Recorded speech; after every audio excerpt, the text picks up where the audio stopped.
Hello and welcome everybody to today's edition of Mexico News Network's Breaking News Business. I'm your host, Elliot Bullman. Remember to follow us on all our social networks and to catch us every day by logging onto our website, mexiconewsnetwork.com, for relevant stories and news. Let's start with today's show. Arkansas State University will be the first American public university to open a campus in Mexico, with classes scheduled to begin in the fall of 2017 at its new facilities in Colón, Querétaro. The university campus is part of a planned 2,125-acre comprehensive community development near Querétaro that will include commercial, residential, and recreational amenities for up to 70,000 residents.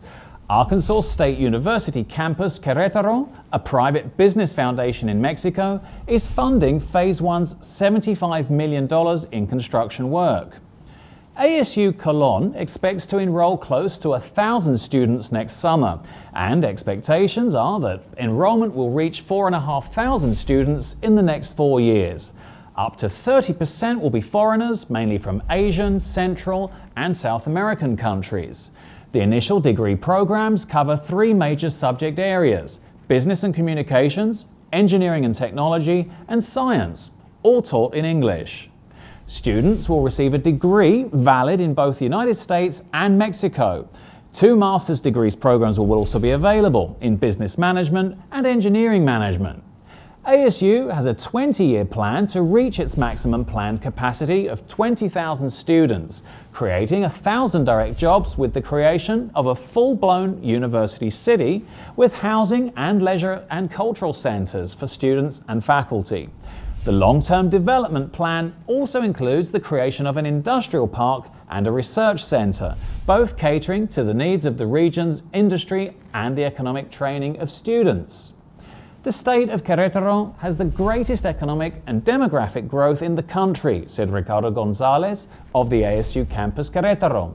The goal of the campus is to supply the ever-increasing demand for career professionals in the state, particularly in the automotive, aerospace, appliance, and biotechnology areas. Moving on, the impact of trade and globalization on the average American has become a core issue in this year's US presidential elections. Given that Mexico is the United States' second-largest export market and third-largest overall trading partner, the Mexico Institute has announced the launch of a new project, Growing Together: Economic Ties Between the United States and Mexico, which explores the bilateral economic relationship in detail to understand its impact on the United States. The study shows that the economic relationship with Mexico, though not without its challenges, provides concrete benefits, strengthening the competitiveness of American firms, creating jobs in the United States, and generating savings for the average American family. The United States and Mexico no longer sell finished products to one another. Instead, they build things together, using a regional system of manufacturing production that involves supply chains and crisscross the US-Mexico border. Nearly 5 million US jobs depend on trade with Mexico. The Mexico Institute concludes that if trade between the United States and Mexico were halted, 4.9 million Americans would be out of work. Mexican foreign direct investment in the United States has nearly doubled since 2007, and businesses supported by Mexican investment in the United States employ more than 123,000 jobs. These investments impact all 50 states and include a diverse group of industries, from construction and mining to television and financial services. There's strong evidence that investment by US firms in Mexico is more often associated with job growth in the US operations than with job losses. At the core, the question is whether the United States and Mexico are better conceived as competitors or partners. Millions of American workers already benefit from the relationship. With the right approach by decision makers on both sides of the border, those benefits can be expanded and extended to millions more. The United States and Mexico depend on each other more than ever for their mutual economic well-being and competitiveness. They'll either sink or swim together in the global economy. In other headlines, Blue Origin's string of test launch successes puts it ahead of Virgin Galactic in flying the first passengers to suborbital space. On October the 5th, 2016, at the West Texas launch site, test rocket engineers performed an in-flight test on a liquid-fueled single-engine rocket called New Shepard, which is designed to carry passengers to the edge of space.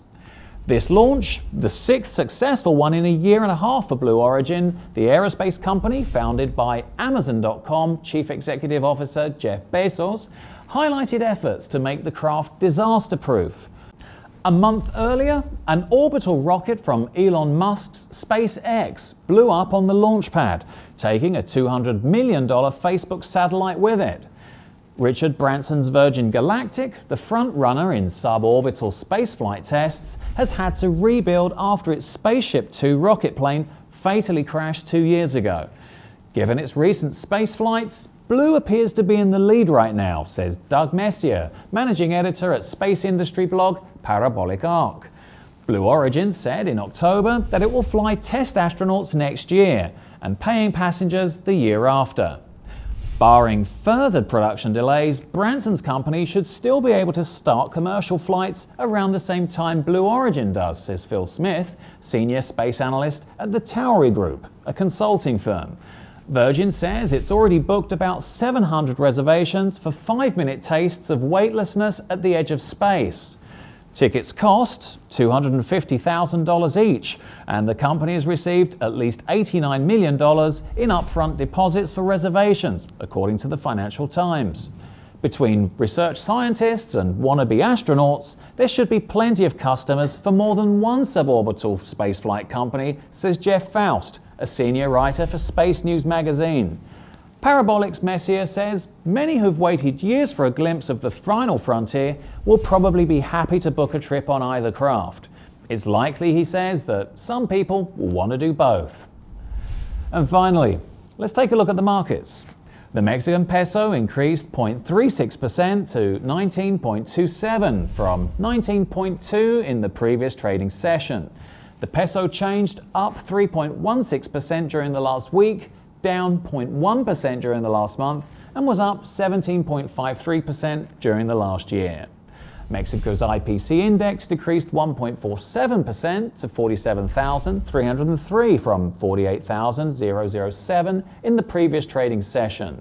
The IPC Mexico changed down 2.33% during the last week, down 0.63% during the last month, but was up 4.3% during the last year. This was all for today. Thank you for staying with us. I'm your host, Elliot Bullman. And remember to follow us on Facebook, Twitter, and Google+.